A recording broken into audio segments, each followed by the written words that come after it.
All right, I do believe we are live. Check one, check two. What's happening, guys? And welcome to another Sunday morning Eurorack patch lab. This is going to be a super casual session today. We're going to be checking out the patch that I've currently got in the system, and in a few minutes, we're going to pull all of these cables and we're going to attempt to patch something from scratch today. The very first thing I'm going to do is try to find this stream on my channel so that I can chat. Let's go ahead and turn the volume up here on the patch that I've got in the system currently. It's going to be a fun one today.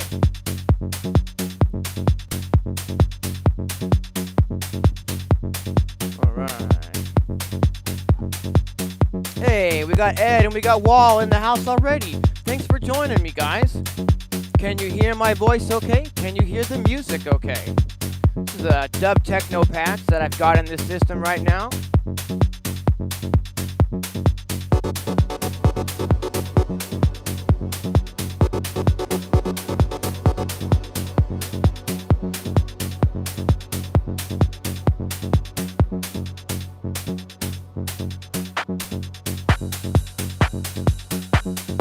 Levels are fine. All right. Hey, we got 5 people already. Thanks for joining me, everyone. It's going to be a super, super fun patch lab today.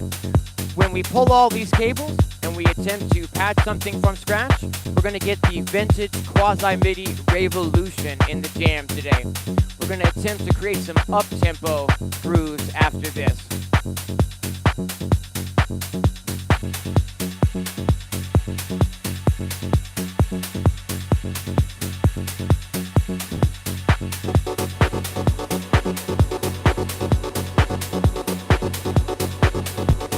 Hey, Sean, thanks for joining me. All right.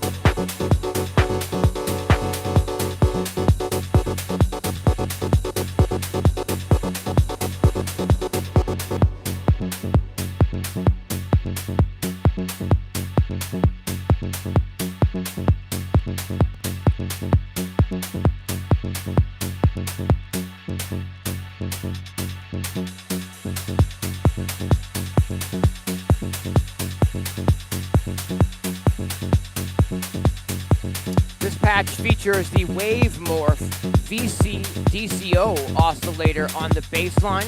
It's the very first time I've used this oscillator from Mazatron in one of these streams. I'm super stoked on the way this bass sounds. I'm gonna mute some tracks here so that we can focus in on what that sounds like. Maybe I'll leave it in with the kick drum actually.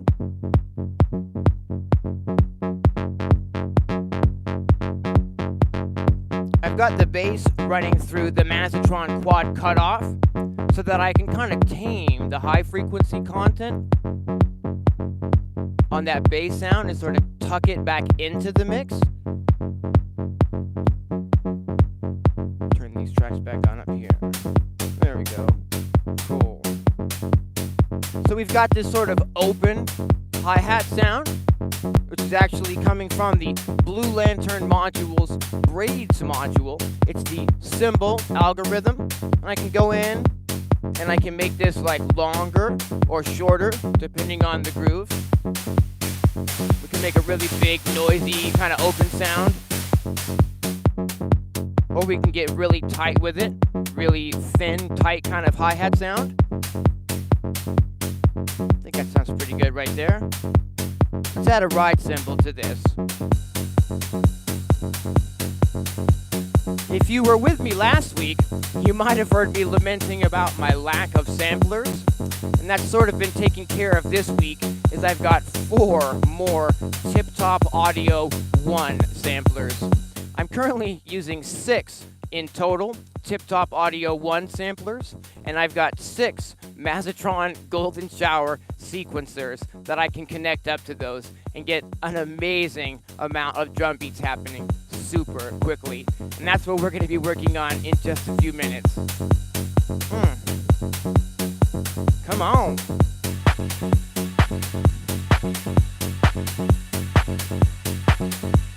Hey, Kavinsky in the chat. All right. Hey, Gavin. Hey, we got Sky Tortoise Ferryman in the chat. All right. Hey, Jamie. Thanks for joining me, Redneck Samurai, in the chat. Hey, Daz. All right. This is just a chillin' dub techno patch we've got in the system right now. You guys know I love the dub. We're going to be patching some really up-tempo grooves in just a minute, though, so hang tight.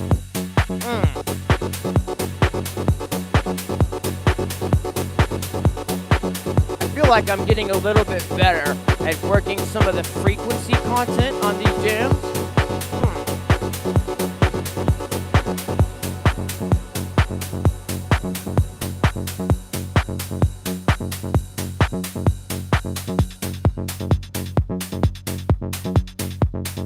Hey, Crazy Dimitri Records, thanks for joining me.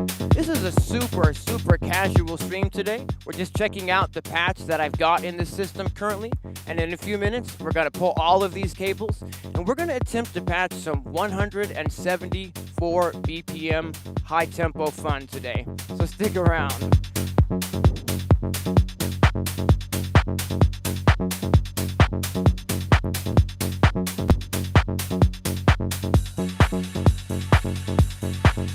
Love the bass. Yeah, it sounds great, right? I feel like it's really cutting through. This is a square wave that I'm using out of the Wave Morph VC DCO oscillator from Mazatron. To bring the high frequency content up on this a little. Maybe bring the intensity of that level of the groove up a little.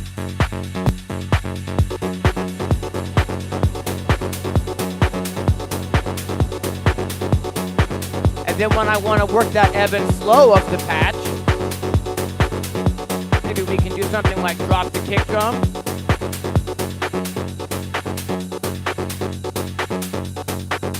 And then tuck that bass back in with that low pass filter to give the chords and the cymbals and the high frequency content of the mix a little bit more room to breathe.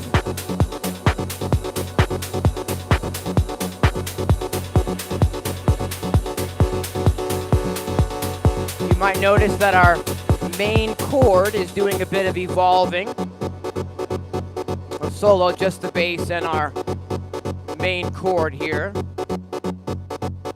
Kind of tighten that chord up a little. Now we're sort of opening this chord up a little. So there's a little bit of modulation happening on the chord sound, which I'm running through an envelope, and I'm just automating the release of that envelope to move ever so gently so that there's a little bit of evolution in that chord sound.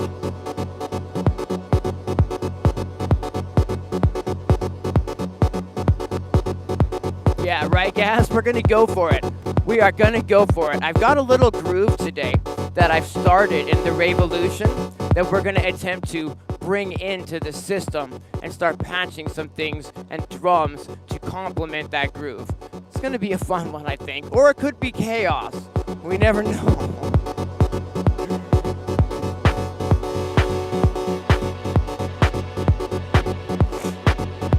Let's talk about these sounds a little bit as to where the sounds are actually coming from in this groove here. So the kick drum, pretty fat, huge kick drum, right? That's just a sample. It's coming out of the one of the Tip Top Audio 1 samplers. We've got a little bit of a, you know, like a noise closed hat sound. Not really a noise, but more of just a closed hat sound, and that's also coming out of a sampler. It's coming out of one of the Tip Top Audio 1 samplers. There's our open, you know, hi-hat, whatever. That's coming out of the Blue Lantern Module's Braids module, their version of the Mutable Instruments Braids module. We've got a ride cymbal in. You guys know, if you've been watching these patch labs, how I love to get that high frequency ride cymbal in these grooves. And that's just a sample as well. Let me zoom in just a tiny bit on this row of samplers here. So we've got 6 individual Tip Top Audio 1 samplers in the system now. And basically what my bag is here is I can load, they have little SD cards in them, and I can load 256 mono samples on each of the cards, and then I can just scroll through those samples as needed. So I currently have kick drums on the first one, then I have snare drums in the second one, hi-hats in the third one, open hi-hats in the fourth one, so I have closed and open. Then I have some clap sounds, and on the last one, I have a bunch of rides and shakers. I've got these golden shower sequencers from Mazatron. Here I've got 6 of these so that I can connect those up to these samplers and get really interesting drum beats happening super quickly. Let's see here. The bass is coming from the Mazatron Wavemorph VC DCO oscillator. It's a square wave. I really like the way that's cutting through today. And we can make it a little bit more aggressive by bringing the high frequencies back in on that. Hey, we got Window Licker 808 in the house. All right. 19 people joining me. Thanks for joining me, everyone. Let's tuck this bass back in a little bit by removing some of that high frequency content from it. A kind of a snare here. This is just a sample. It's coming out of one of the Tip Top Audio 1 sample modules again.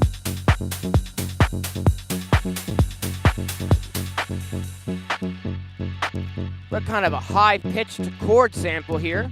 This is just a sample that's being played back from the Squarp Rample sample player. But I've got it running through a nice reverb in this system. I'm using the Desmodus Versio from Noise Engineering to get a lot of extra tone, sort of texture on that chord. And because it's dub techno, and because I'm all about these luscious chord sounds, I've got a second chord staff to sort of play off of the first one. So now we have 2 different melodic chord rhythms happening. So we have kind of a, whoops, it's kind of a high frequency content chord and kind of a lower frequency content chord. And when you play them together, it creates a more full, sonic spectrum. So the other chord sample that I've got, it's not a sample, excuse me. Turn this down just a little bit so I'm not yelling so much. So the higher pitched chord is coming out of the Squarp Rample sample player, and it's just a sample. But the lower pitched chord is actually coming out of the Qubit chord module, and I'm really, really fond of this module. And the tone, the sonic character that it's putting out.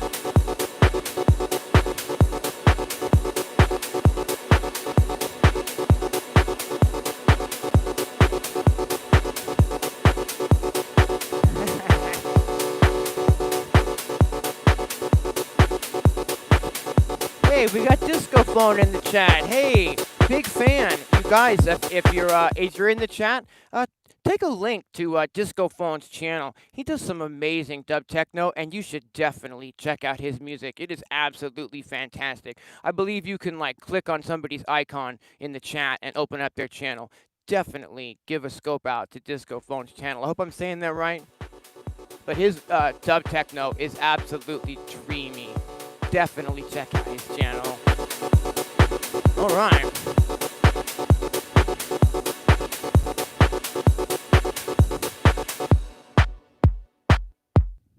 Let's get that bass sound back in the mix, shall we? Cool.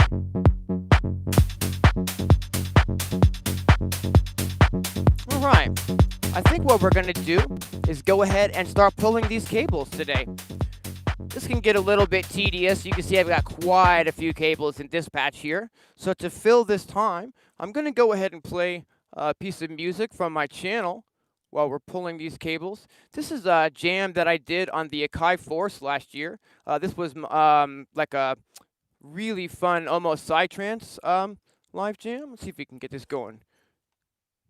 See if we can get some level here.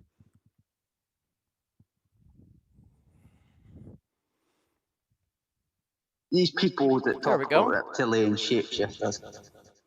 You can't be serious, reptilian shapeshifters? No way.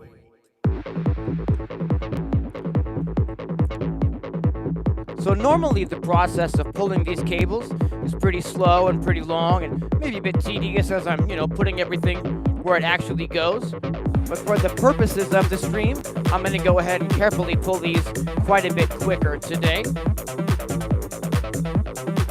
I appreciate everyone joining me so far. Thank you for being here with me.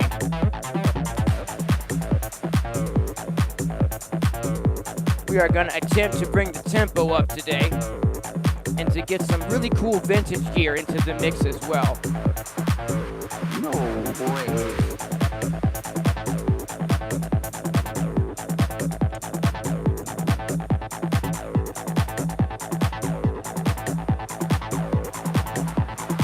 I don't believe.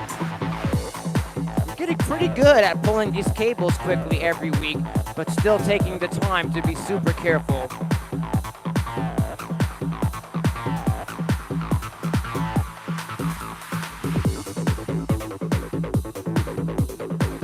This was a really fun jam to do. The 303 in this jam is actually the Roland Cloud 303 on Ableton. So here I've actually got Ableton synced up with the whole system. And that 303 sound that's cutting through the mix is that Roland Cloud 303 virtual instrument. I don't believe some of the things they say. I don't believe some of the things they say. Okay, we are getting there. A lot of cables in that last patch.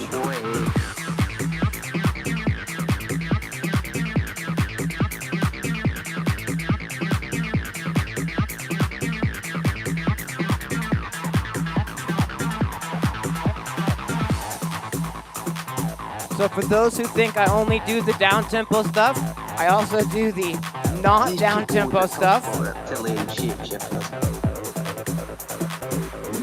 We're basically going to end up with a giant wad of cables here. Whoops. That one needs to stay. Okay. Woo! Cable spaghetti over there. Some on the ground here.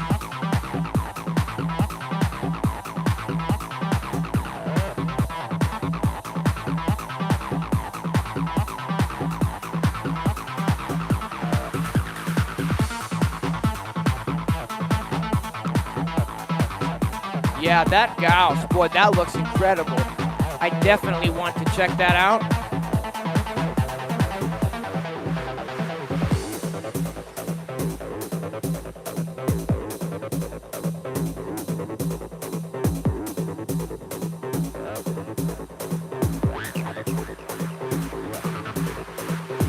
These people that talk about reptilian shapeshifters. Couple of level adjustments here, so we got kind of a fresh, clean slate to work with. Okay.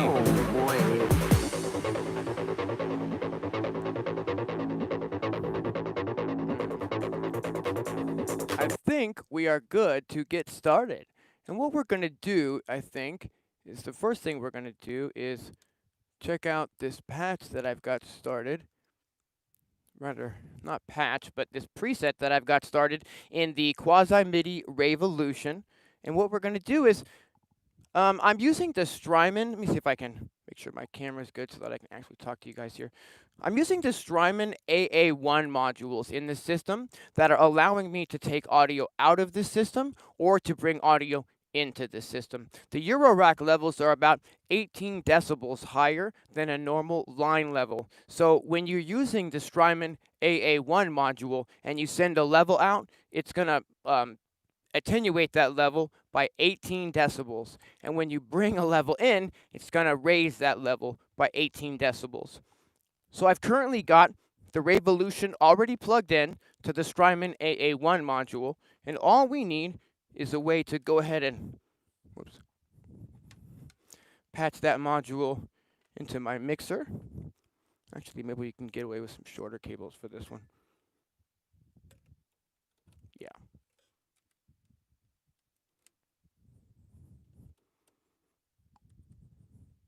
All right. Cool. Now, if I turn this volume up, cool.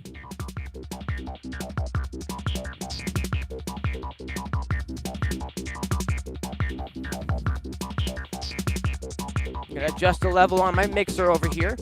Bear with me for a sec.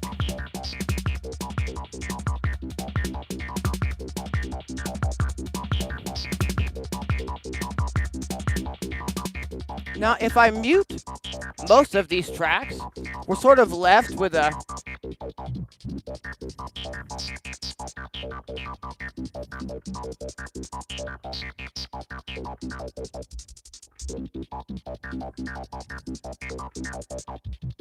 cool.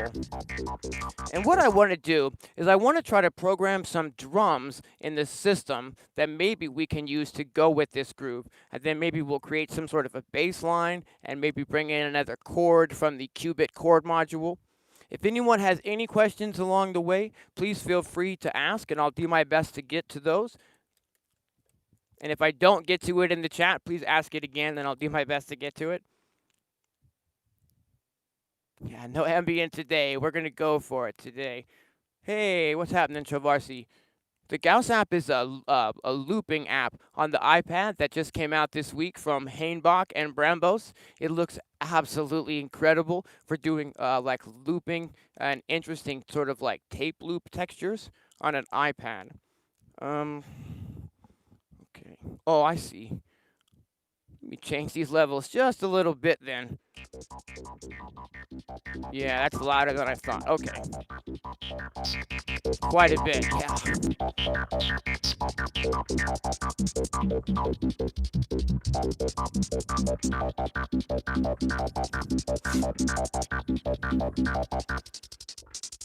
One of the neat things I think about using an external Groovebox when we're creating a beat from scratch is that I can literally use this hi-hat now as a metronome to write to.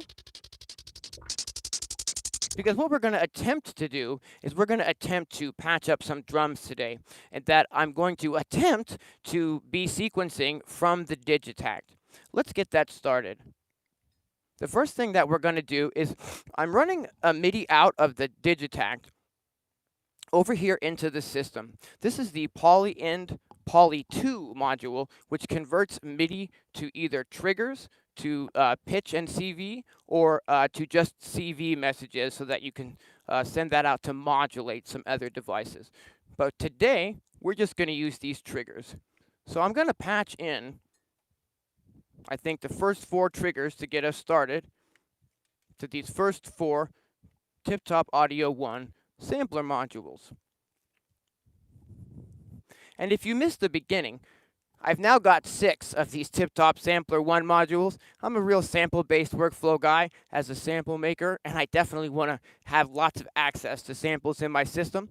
So I'm using these as drum modules currently, and I've got kick sounds in the first one, snares in the second, closed hats in the third, open hats in the fourth, claps in the fifth, and rides and shakers in the sixth. So what we're going to do is we'll need a way to go ahead and route these into a mixer. Let's use, yeah, cool. Whoops. This might be a good time to grab a cup of coffee as we're getting started if you plan on hanging out for the rest of the session. So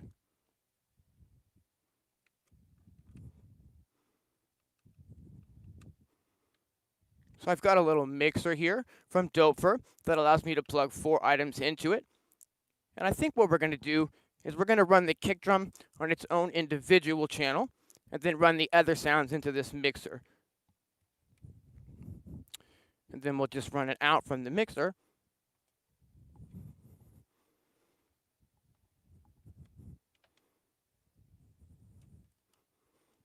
Into my main mixer here so we can get those levels. Okay, right.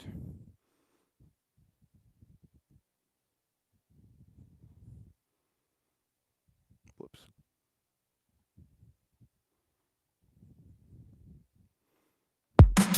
Okay, fantastic. I have to check these levels. So currently you can see, or hear rather, that I'm triggering a kick drum, and then I'm triggering a snare drum, a closed hat, and an open hat. Of course, the levels and the sounds aren't really mixed or anything, so let's see what we can do here.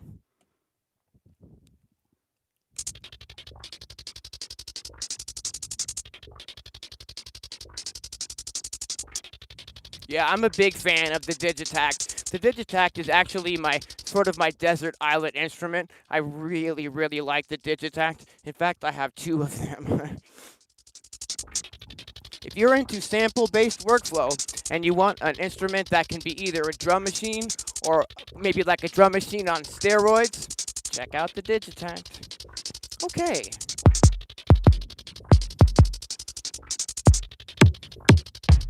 So currently, I've got about 256 kick drum samples loaded onto this card. And we're just going to scroll through some of those samples until something jumps out to me, hopefully. Hopefully.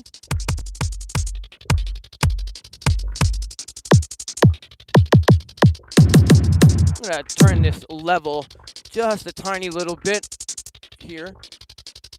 I think we're a little bit uneven. Is that better? Yes.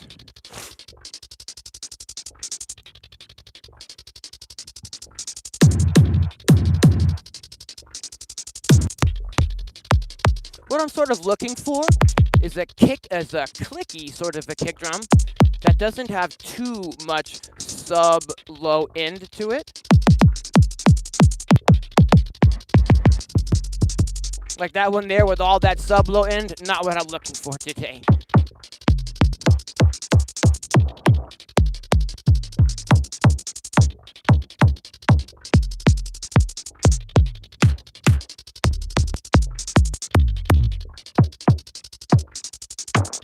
Bear with me, there's literally 256 kick samples here.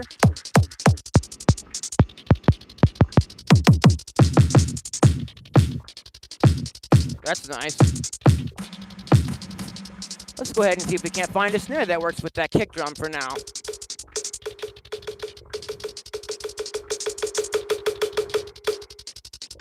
Whoops. Bear with me on the levels as we get everything situated here.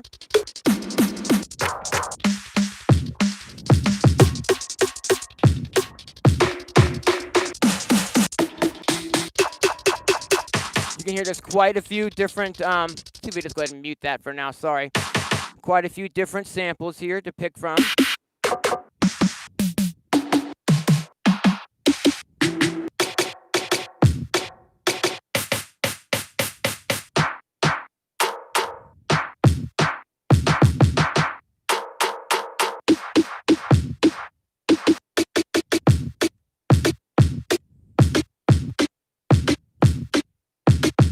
Not quite. Bear with me.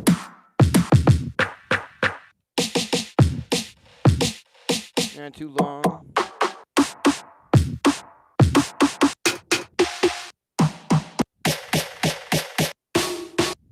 This is sort of the, the thing about doing this live is that I never know if I'm going to get stuck in a rut where things start to stretch out and take a long time because I can't find the sounds I'm looking for, or whether things, just slot right in sometimes. And I appreciate your patience as I figure this out. Maybe we'll go with that for now. Whoops, that's the percussion.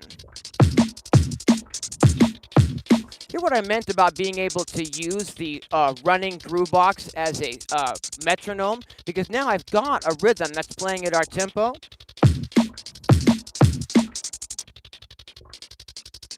And what I think we'll do, it's already got a 4-bar groove here. Cool. I'm going to go ahead and just put this into a quantized recording mode.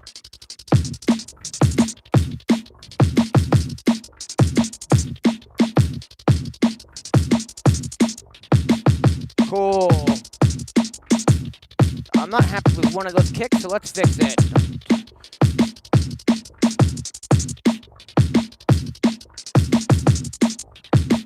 No, actually, that's all right. Hey, all right. Thanks, Tony. Thanks for joining me. Wow, we got 25 people in the chat. Cool. Oh, it's gonna get aggressive. All right.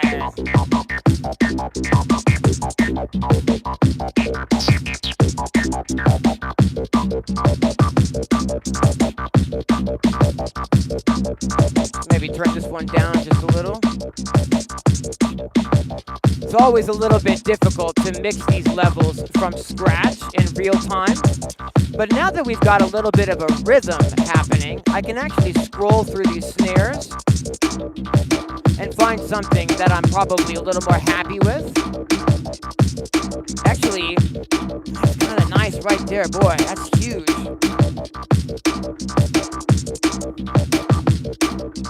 How's that sounding to you guys? You guys like that snare? I can always keep scrolling for another snare if that's not vibing. Hell yes? Yeah, okay, cool.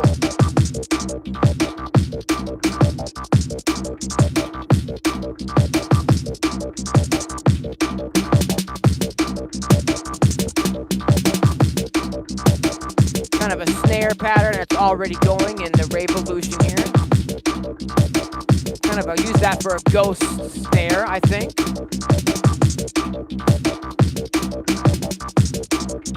That's a good start. All right, that's a cool groove. I think, let's see here. What we'll do is maybe find a ride cymbal to fill out the high frequency content of the drums real fast.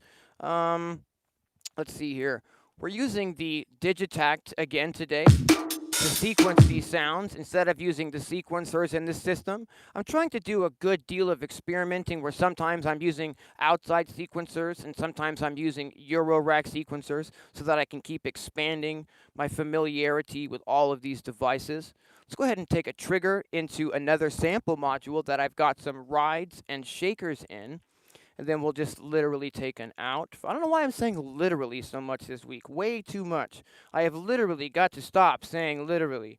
Okay, so now, cool. Now we've got a ride cymbal on pad 5. So kick, snare, closed hat, open hat, and a ride cymbal. And let's see here.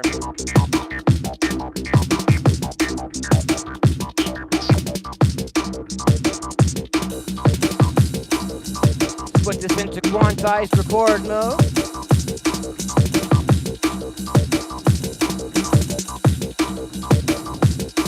Maybe mess with the tuning on that ride a little, see if we can seed it in the mix.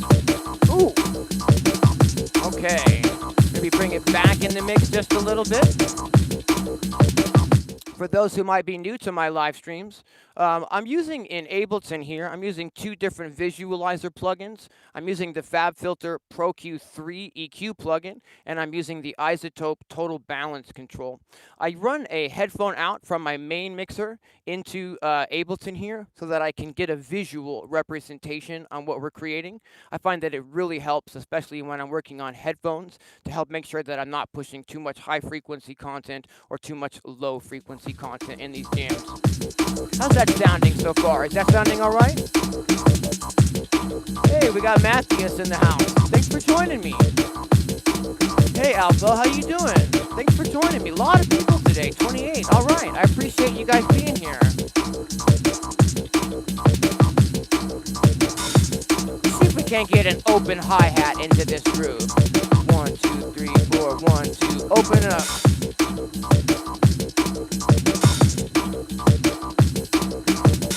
Cool. Now I can go over here to the open hi-hat sound. 2, 3, and scroll for maybe a different sample. Until something kind of seats itself in the mix.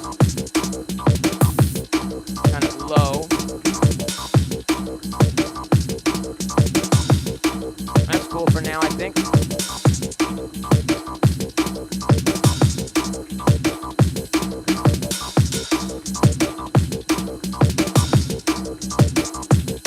Yeah, that's not right.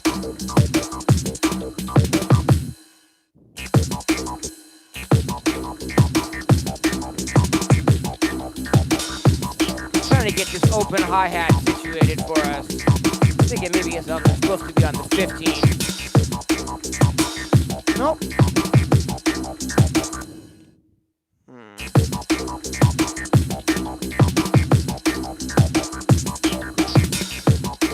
Yeah, I don't want it to hit with the snare drum. I'll see if We can't fix that still.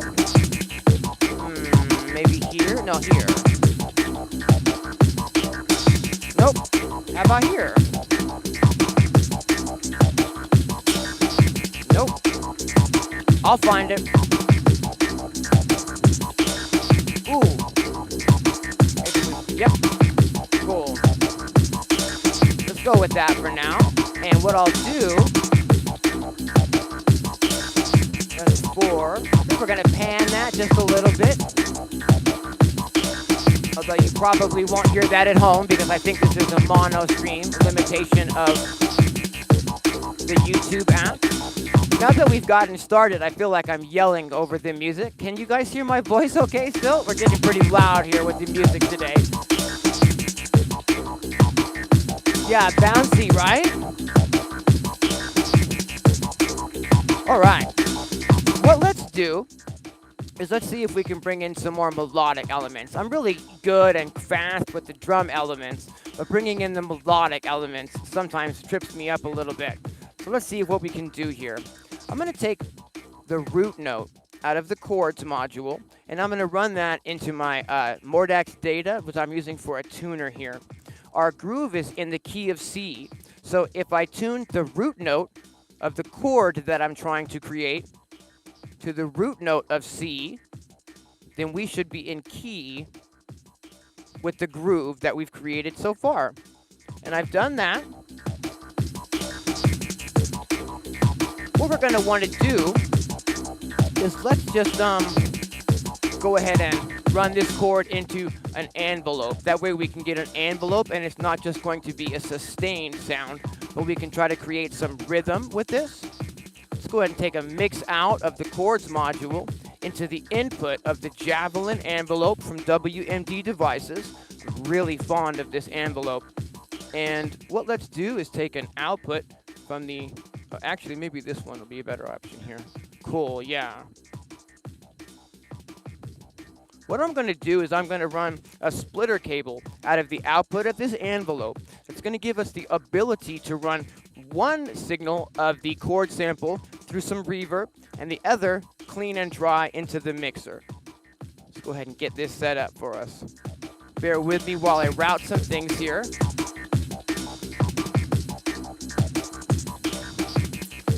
We're going to need a way to give some rhythmic triggering to this gate so that it knows, how to sequence a rhythm. And I think what we're going to do for that is I think we'll take our master clock, which is coming out of the Digitact and into the system through the poly-in to poly-2 MIDI to CV converter module. I'm going to run that clock into a multiple. That way I can take outputs from the multiple and route our master clock to any of the other sequencers in the system that need a master clock. And we're going to go ahead and start up one of these golden shower sequencers today. And that also needs a reset signal so that it knows when the downbeat of the measure is. I've got a reset signal set up in the system already. All I have to do is patch that in, so bear with me here. Here we go. Now when I stop and start the clock, cool, the Mazatron Golden Shower sequencer knows when the downbeat is.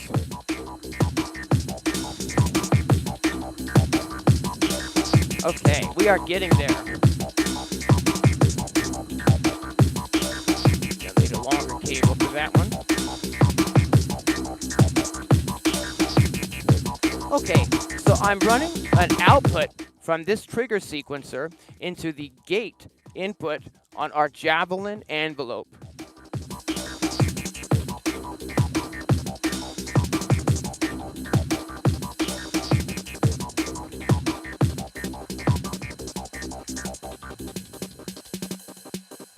Okay. In the background, we've now got a little bit of a chord coming through. And what I'm going to do is I'm going to want to route this chord through a little bit of reverb. So I've got a mixer next to my reverb so that I can put multiple things into this mixer and that I can route anything that's in the mixer through this reverb.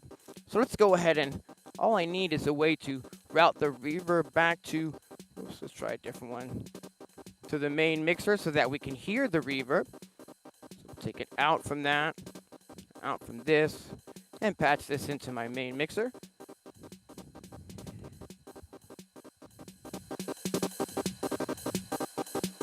And now we get some luscious Desmodus Versio reverb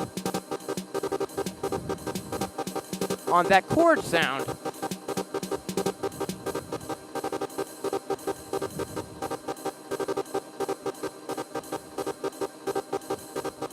And let's go ahead and start doing a little bit of extra routing so that I can turn the tracks on and off. You'll hear if I bring the volume up now, we have that ride cymbal kind of going in the background. I don't have it on an individual channel that has a switch that I can turn on and off. So let's go ahead and create something like that. What I'm going to do is I'm just going to route it into a DivKid's DivKid mute module that will allow me to turn that track on and off. There we go. So now I can turn the ride cymbal on and off. While we're here, let's go ahead and do that same thing for the kick drum, please. Bear with me one moment.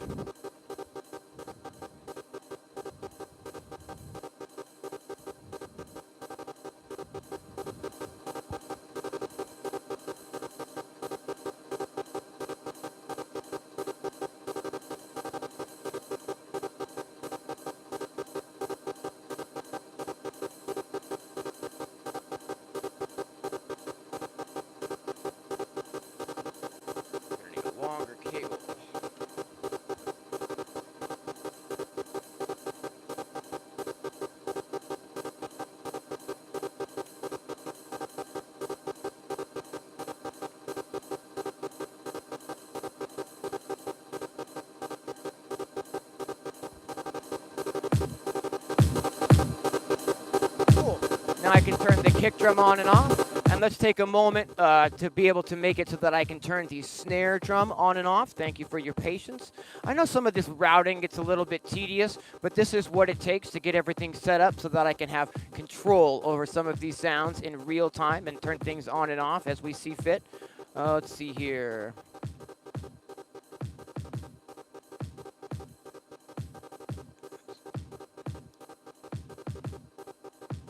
Take one of these.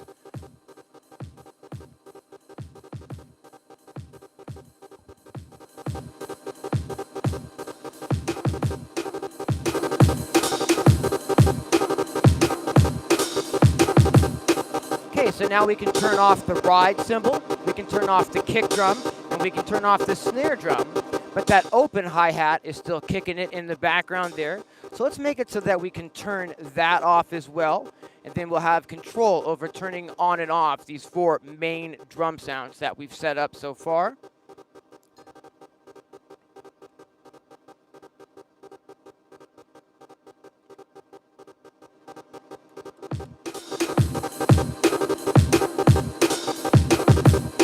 All right, that's a great start.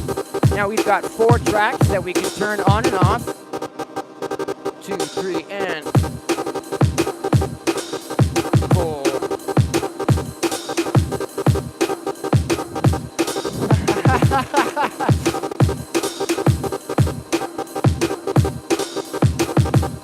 Thanks for joining me, everyone.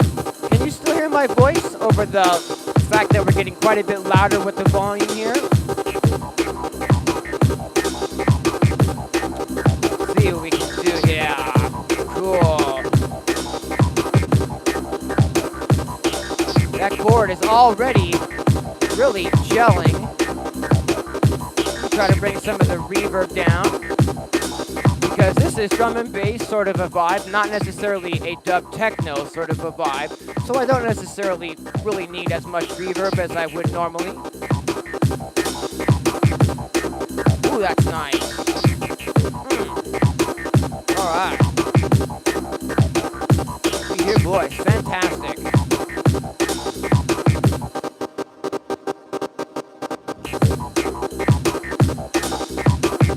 So we've made it so that we can turn off a lot of the drum sounds, let's go ahead and make it so that we can turn this chord rhythm on and off.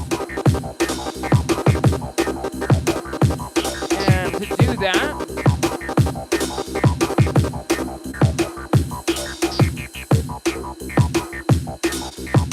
I'm just going to go ahead and do a little bit of special routing here. That's maybe a little too long.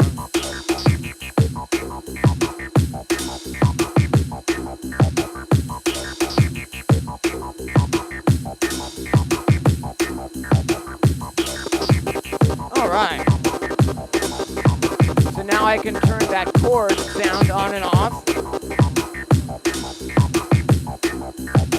2, 3, and cool.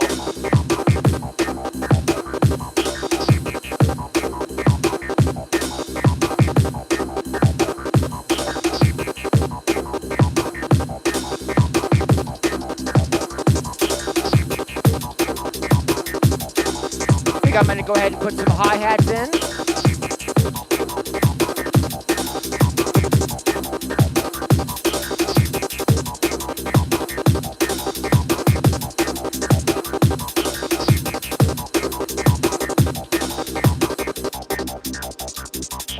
But we don't have a way to turn those hi-hats on and off.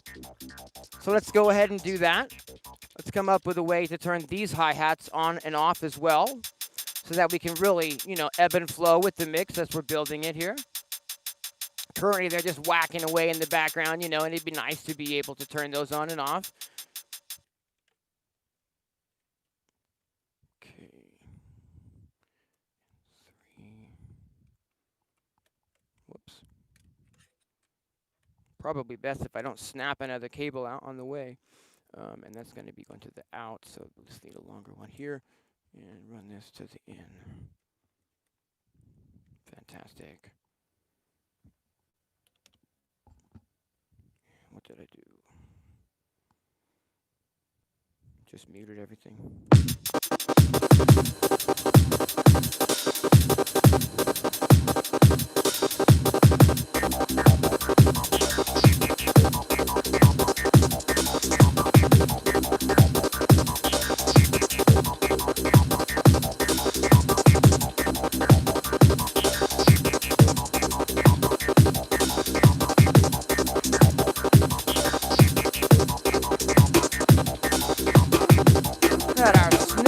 A little bit loose there.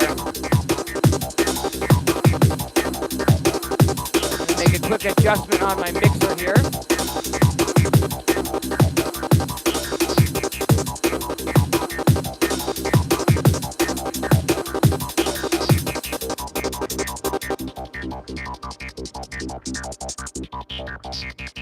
All right.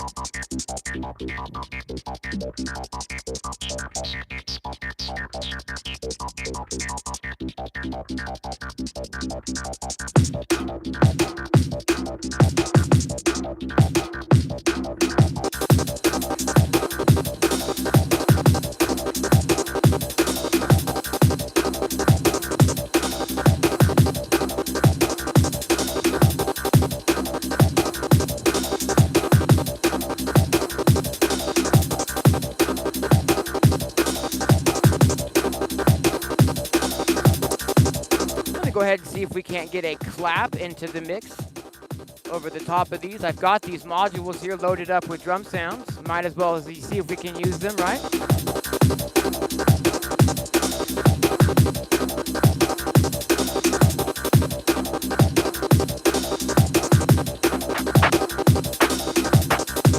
What I'm going to go ahead and do is just layer a clap on every other snare drum, and then I'll scroll through some clap sounds in the sampler and see if anything sort of slots into the mix. So I'll just put Digitact into quantized recording. 1, 2, 3, 4, 1, 2, 3, 4, 1, 2, 3, 4, 1, 2, 3, 4.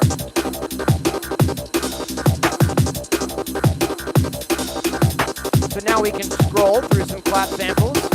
See if we can find the right sound I'm looking for, maybe. That's kind of nice. Hey, what's happening, Spider? Ooh, that's kind of nice. Maybe bring up the pitch on that. Cool.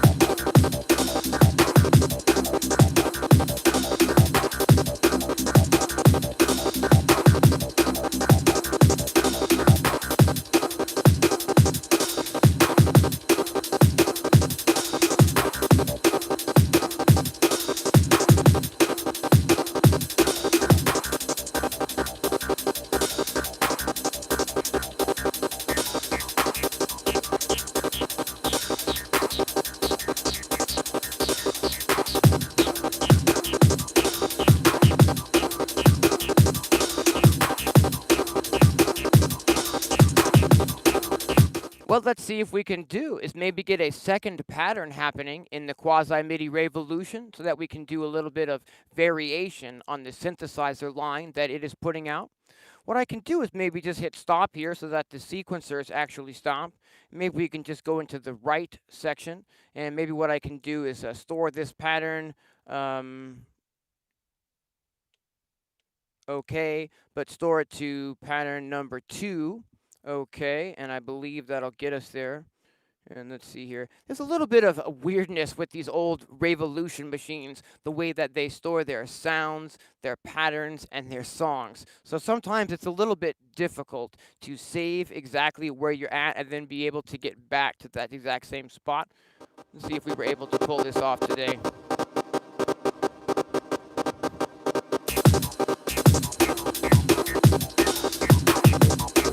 Absolutely.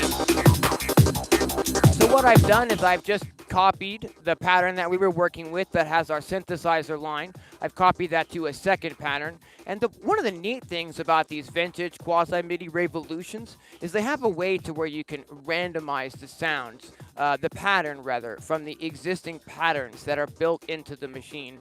And that really makes these fun for jamming. I'm going to scroll through some random patterns on the synth line that we've got here, and we're going to see if we can find a second synth line to kind of go back and forth between.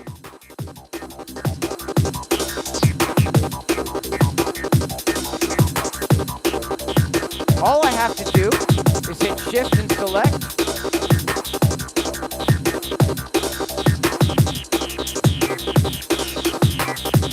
And we've got another synth groove.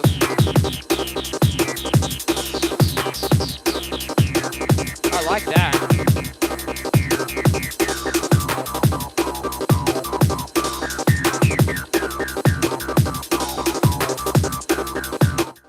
So now, if I go ahead and stop the sequencers and I go back into the right menu and I store the pattern to pattern 2, that we've got that second synthesizer line on now.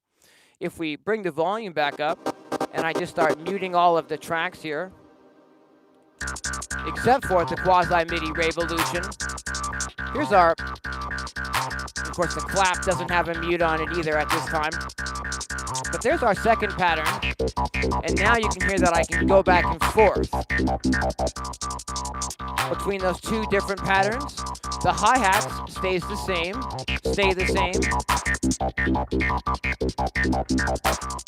Let's bring that level up.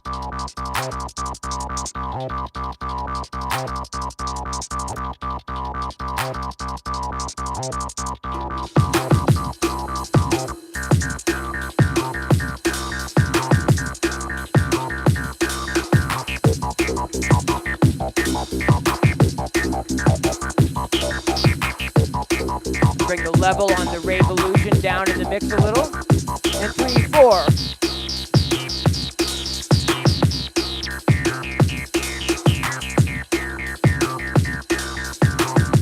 And let's go back. So there we have it. Cool. 2 different patterns that we can go back and forth between as we mute these tracks on and off and start jamming. Yeah.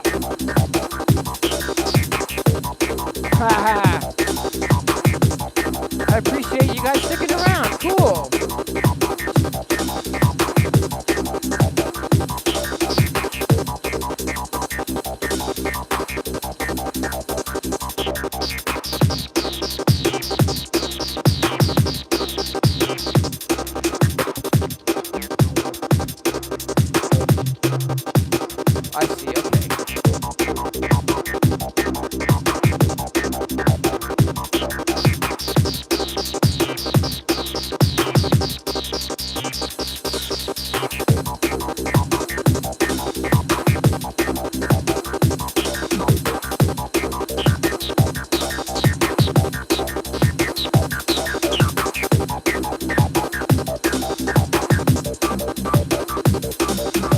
I'm adding a bit of resonance to the filter cutoff inside of the Raveolution so that the lead sound has a bit more of a screaming quality when I move the cutoff knob.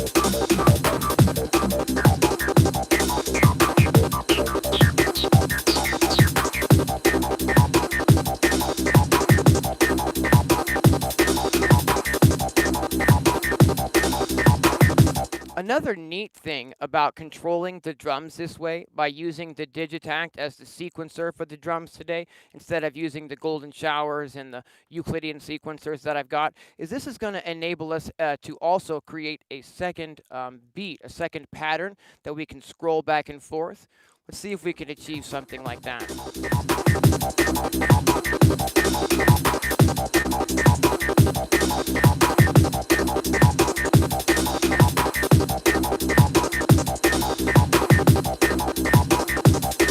Thank you very much, Vincent. I appreciate that.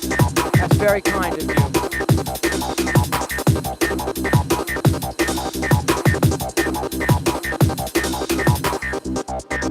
Okay, so my tempo for the second pattern isn't set to 174, so I'll need to go ahead and do that first. We'll set the tempo to 174, which is the same tempo as our first pattern here.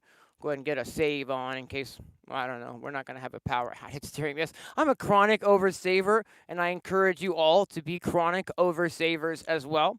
I don't really like working for an hour or two, and then maybe something happens and you lose your work because you forgot to save. So I've gotten into the habit of just over-saving, even when I don't need to save. And I do a lot of saving, but I don't lose my work ever, if you get my drift. Okay, so let's see here. Awesome.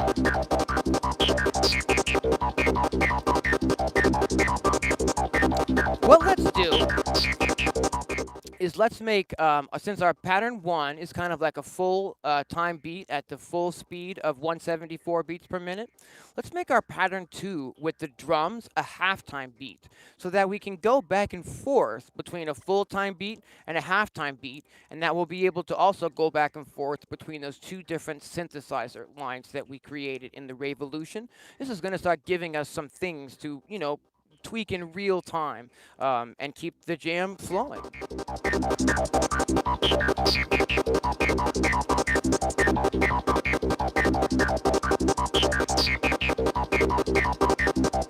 Oh, I see. Okay, what let's do.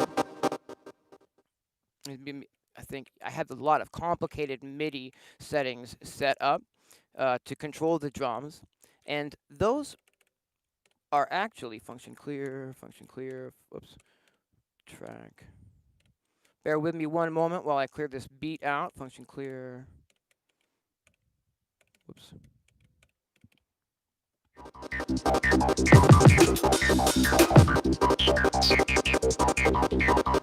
Cool.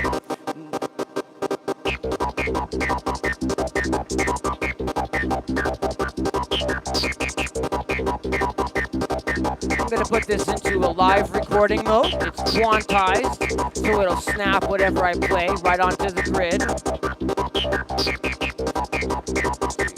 4, 2, 2, 3. Here we go, Sid.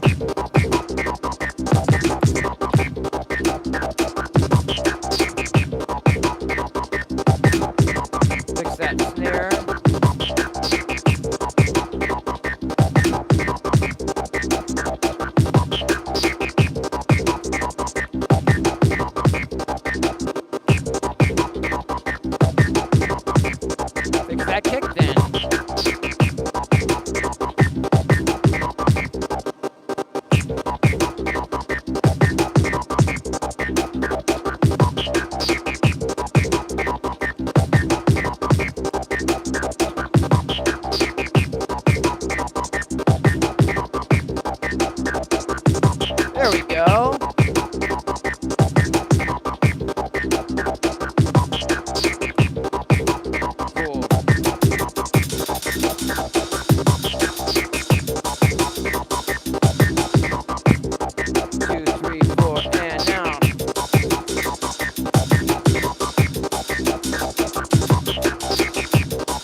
ride now.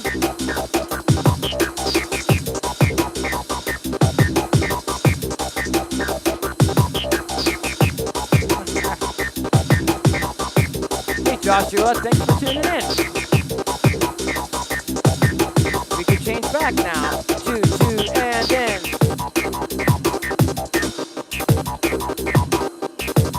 I'm missing I think I'm missing a kick drum on the downbeat here, and let's find that out if in fact we are. What is the deal there? I guess we're not. Okay, fair enough.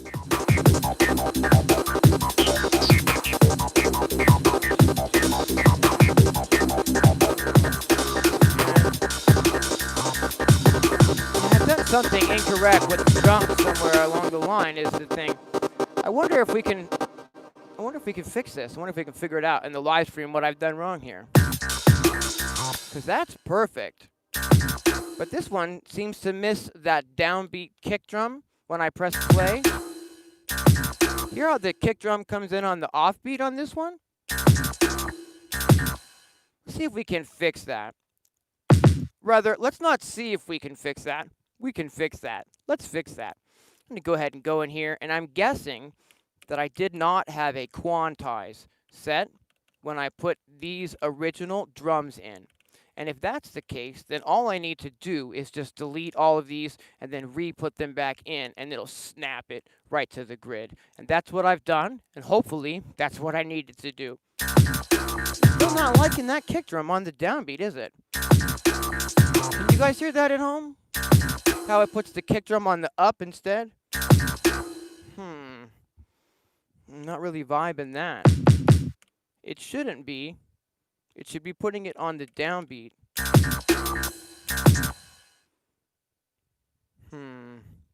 Like for instance, you know, the other pattern puts it right on the downbeat.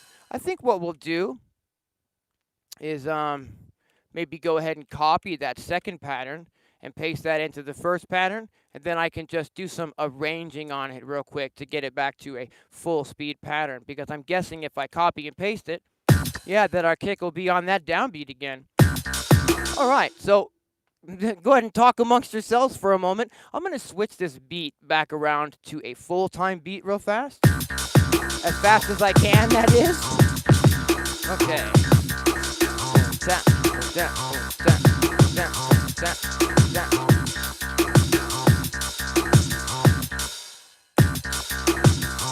Okay, we're getting there.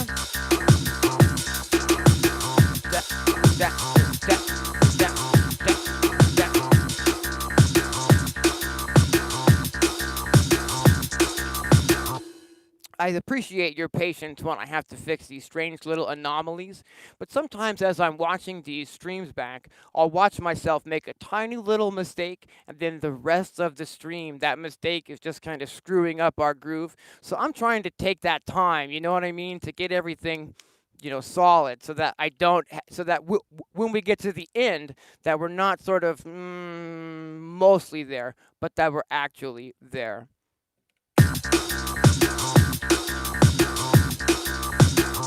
Cool. And now, when I switch patterns, everything is on the beat. We've got a halftime pattern here.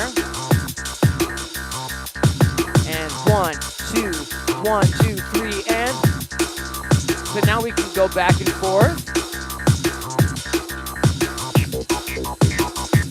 So let's say that this is our main groove, right? 2 and 1, 2, 1, 2, 3, halftime.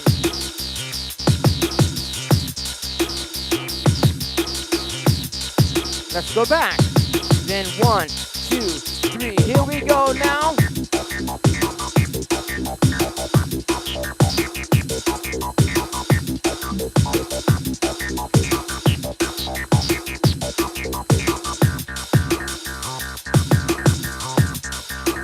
All right.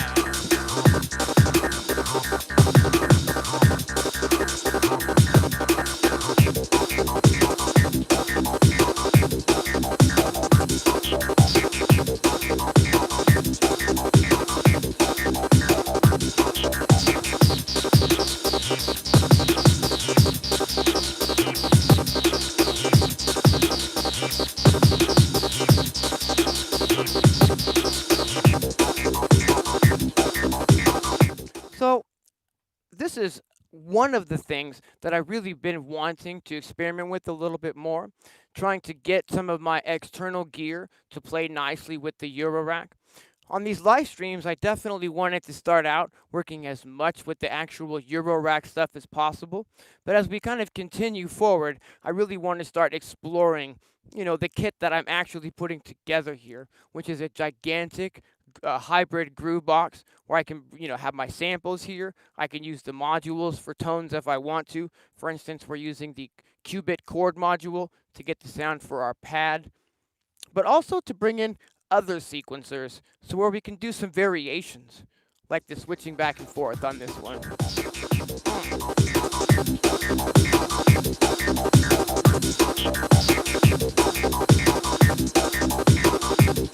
Yeah, not enough chaos, right? No anomalies today.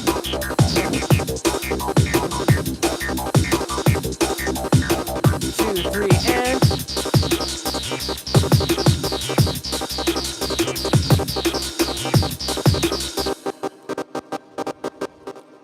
let's go ahead and see if we can, since it's working so well, let's go ahead and see if we can make a third variation on this pattern.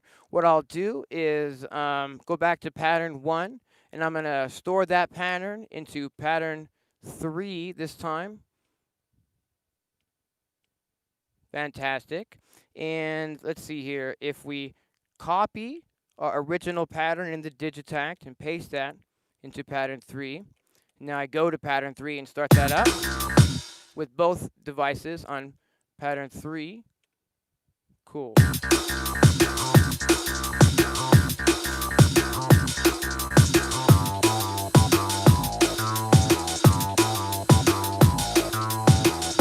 I'm just randomizing the patterns that the Revolution is playing back until something jumps out at us.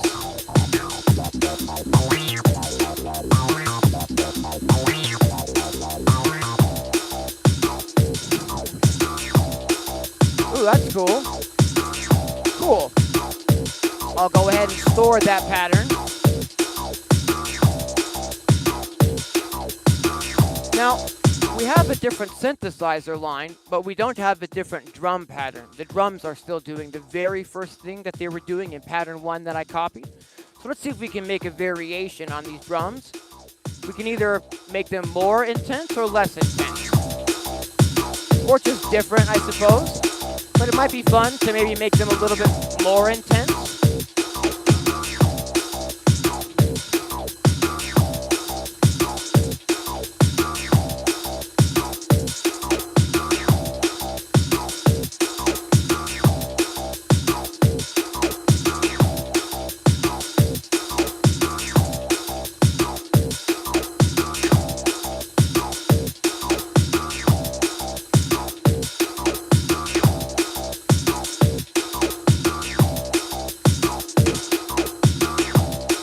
One of the things that I really love about the Digitact is its methods for allowing you to program like probability. When you program a note, you don't have to have that note trigger every single time the pattern repeats. So for instance, I've programmed some extra ghost note snares here, but I've taken the probability on those extra notes down. So the probability that this extra snare is going to hit is now a 50% chance. So every time the pattern plays through, it may or it may not play some of these extra ghost snares that I've just added in for pattern 3 here.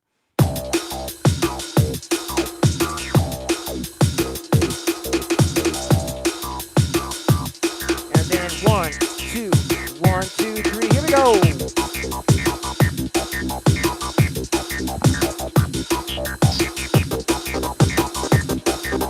One, two, and change it up.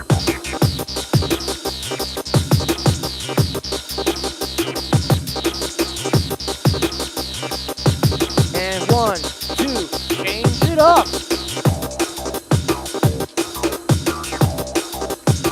And so you can hear that by doing it this way, using these sequencers to kind of keep the grooves intact, and I'm able to change these patterns and whatnot. I don't have like some really serious deep sequencers for the Eurorack at this time. I have been sort of thinking about that, but I'm also really kind of enjoying just being able to use this hybrid setup where some of the sequences are coming from the sequencers in the Eurorack, but I could also bring other sounds and sequences in. Using the Strymon AA1 module, that's allowing us to bring the audio from the Quasi-MIDI Revolution into the system, also lets us take audio out of the system. So we can process audio in, different external devices or reverb pedals and whatnot. And I want to keep exploring those expansions as well. And kind of keeping the Eurorack as sort of home base, but every week we're going to sort of change up some of the things that are happening around it. Just trying to have a good time.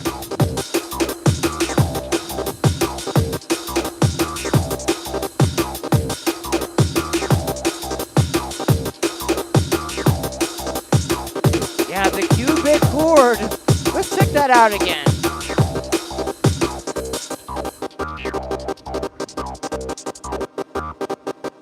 That's the qubit chord running through the Desmodus Versio.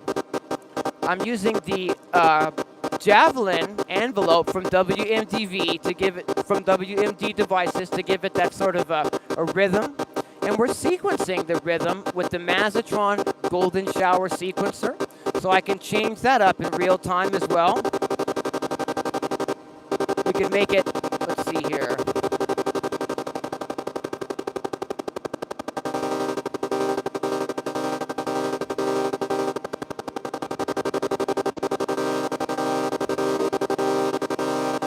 Neat sounds. You can change the tonality by scrolling through the waveform. This is just one of their waveforms. They have several banks of these. And you hear all the different tones that we're scrolling through here. I'm not filtering the waveform. It's just how the waves sound. A lot of different tones that you can sculpt just by scrolling the waveform.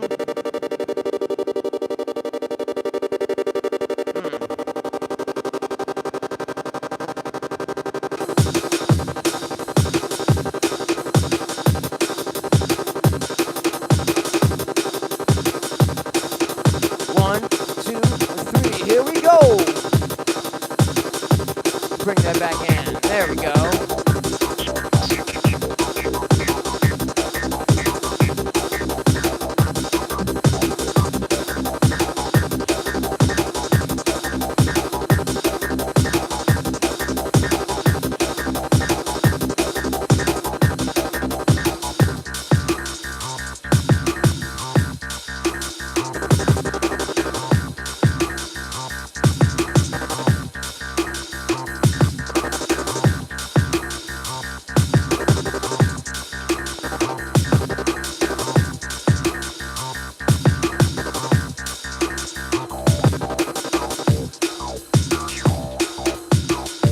Yeah, this is what I'm talking about. We're already kind of jamming a little bit more than I'm able to create, in this amount of time normally. So I've got 2 extra sequencers on the side that really help. 2, and then a 1.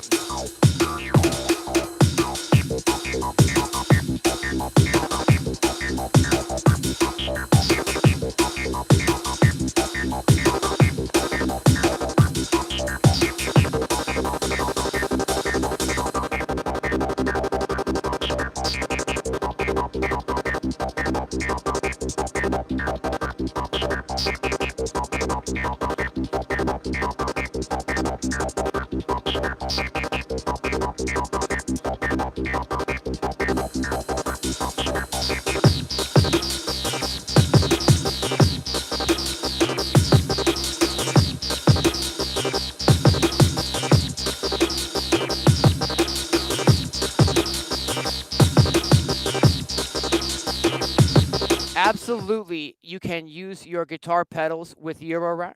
The thing that I'm using to allow that to happen is the Strymon AA1 module. Now, Strymon makes a lot of awesome guitar pedals, and so to have this from them, you can bet your ass that it's going to work flawlessly with pedals, right? The difference between the audio signal levels between a standard line level signal and Eurorack, I'm guessing is a difference of 18 decibels. Eurorack is very, very loud, especially compared to a standard line level signal. So the Strymon AA1 module, when you route audio out of the system into a pedal, it attenuates and lowers that volume by 18 decibels. And then when you bring the audio back in from that pedal or whatever you're running in, currently we're just running the Revolution in, we're not running any audio out, but it raises that line level signal by 18 decibels to get it up to the same level as Eurorack. So you can absolutely plug a guitar into the Strymon AA1 module and then route that guitar signal through any of the effects in your case as well to get your guitar involved in Eurorack. I haven't done that yet, but I have a guitar in the closet. I'm just not a great player.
I wasn't actually expecting this one to come together quite so quickly. This sounds fantastic, and we've got 3 patterns, and we're literally just jamming those patterns back and forth. It's been only 80 minutes today, but I'm already not sure what else I can add to this groove to really take it to another level without getting super complicated and dragging this, out for a really long time.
So for those of you who aren't super familiar with my channel already, I'm a huge fan of these vintage quasi-MIDI Revolution machines.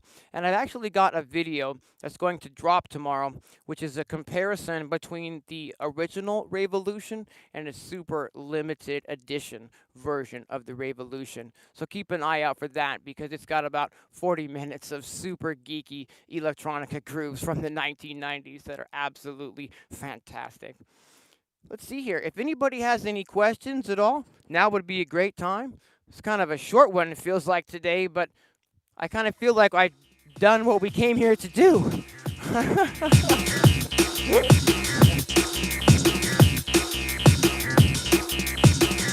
mean, I could just keep building patterns and we could just keep jamming, you know.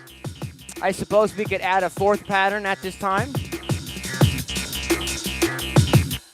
What I would do, another thing that's really nice is it's super neat if, you know, if I've got most of the things that are coming out of a different sequencer, and when I actually press stop, we actually get, you know, kind of a stop. I don't have, you know, we don't have everything, you know, going through a sequencer. I mean, being controlled, for instance, by the start and stop. So our chord, for instance, is still going. But if the chord is turned off by the DivKid's mutes module, DivKid mutes module, then I can literally, you know, start and stop the groove, and it's not always going in real time, which is kind of a bonus, I think. Let's see here. Let's go ahead and take pattern 1 here, and let's go ahead and write this pattern into pattern 4. And we'll do the same thing for the Digitact. We're going to copy, maybe we'll copy pattern 2, which is our halftime, and we'll put that into pattern 4. This is the first time on one of these streams that I've been able to create so many variations in real time. That's just a benefit of using these outside sequencers. The sequencers in my case don't really allow me to, you know, create a change that will shift to all of the sequencers at one time, which is sort of beneficial or unbeneficial depending on how you're looking at it, I suppose. So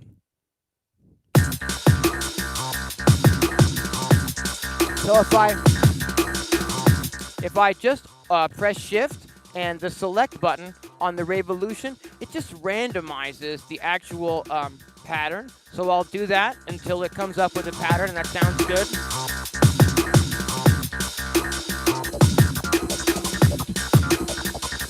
I like the way that sounds, especially over a halftime beat. So what I'll do is I'll just create a little bit of a variation of our halftime beat, so that it's not the exact same halftime beat that we have on the other version of the pattern.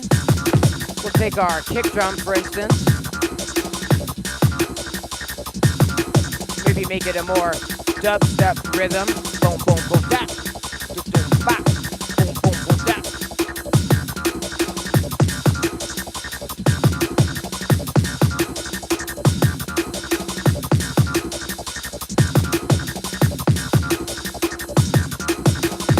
There we go. Cool. So now we've got a bit of a different, you know, rhythmic pattern happening in this halftime version.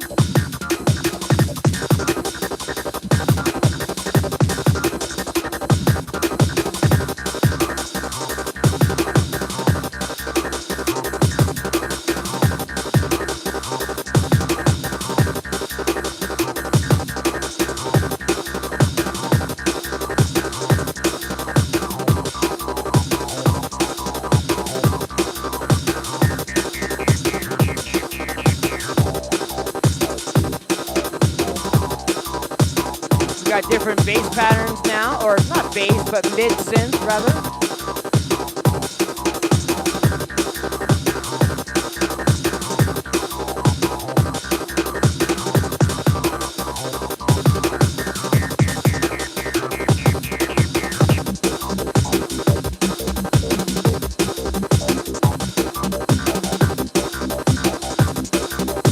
Hey, Ned.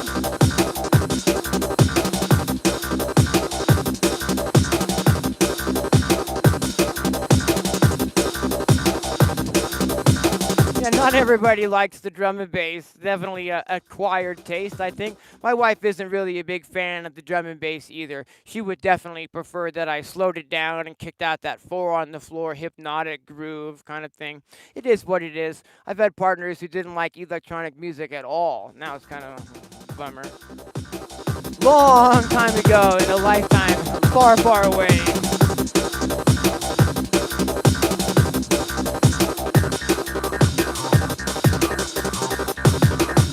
We're also not really creating a very traditional drum and bass sound here. This is kind of like an acidic, retro 90s influence IDM style of drum and bass, maybe.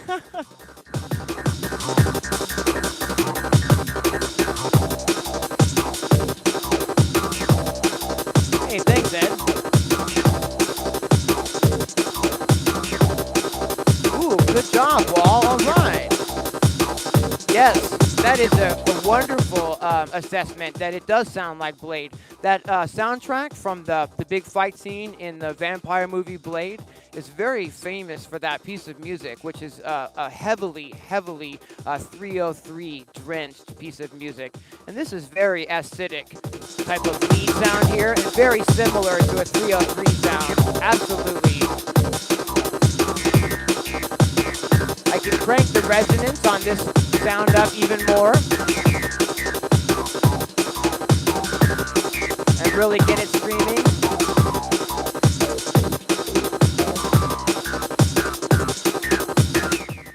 If this wasn't a live stream and I was just trying to create something today, I would probably take our lead sound from a individual output of the Revolution here, and I might run that into like an external. Either I might run it through the system again. I have two of these Strymon AA1 modules, so that I can send either two signals out and back in, or just two signals in. And I might take the time to like route that lead sound through its own output, so that I could run it through either maybe like a extra reverb guitar pedal, or into this system, maybe add some extra distortion on the sounds, or some like wave folder or something like that. But for now, everything's just kind of coming out of the main output of the quasi MIDI.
Well, we've been streaming for about an hour and a half. We've got 4 patterns that we put together almost from scratch today. I did have a little bit of a head start in the Revolution this morning, so I guess it wasn't completely from scratch today.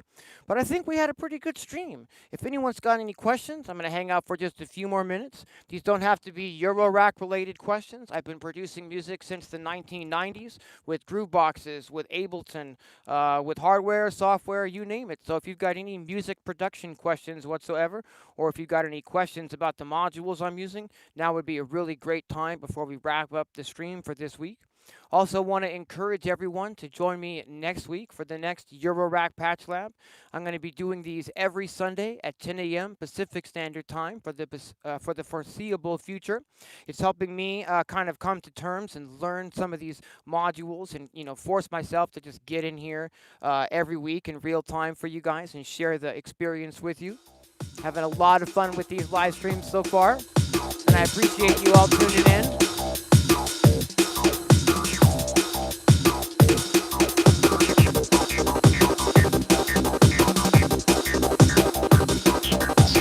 Hey, thank you very much for that. PD MIDI PD pad came for the music.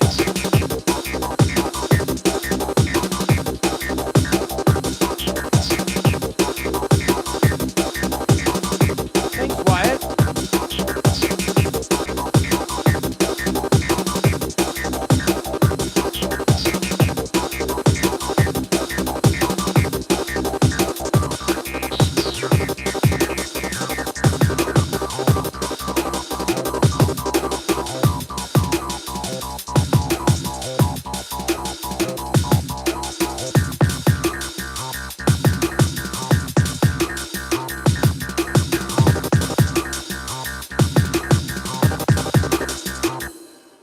All right, I think we're going to go ahead and call it for this week.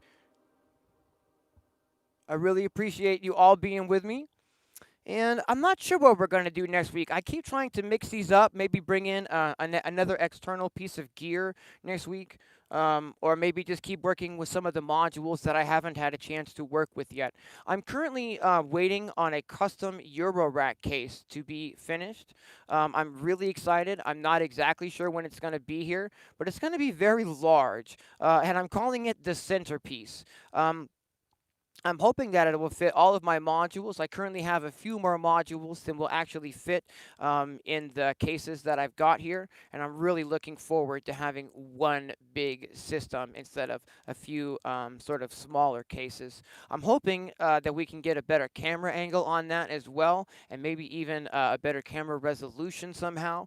Currently, I'm streaming with the iPhone 8 Plus and just the YouTube app, and so the resolution that we're getting is just a limitation of the YouTube app because the iPhone itself is quite a high resolution camera. I think that's it for today. See you all here again next week. Yeah, fantastic. Thank you all for joining me. I feel so strange. I feel like we didn't really have any problems and I just sailed through this and the time has just gone by and I feel like I don't know. I didn't really have any more intentions per se, but it just hasn't gone this smoothly before, I don't think. So I really appreciate you all joining me, and until next time, thanks for watching.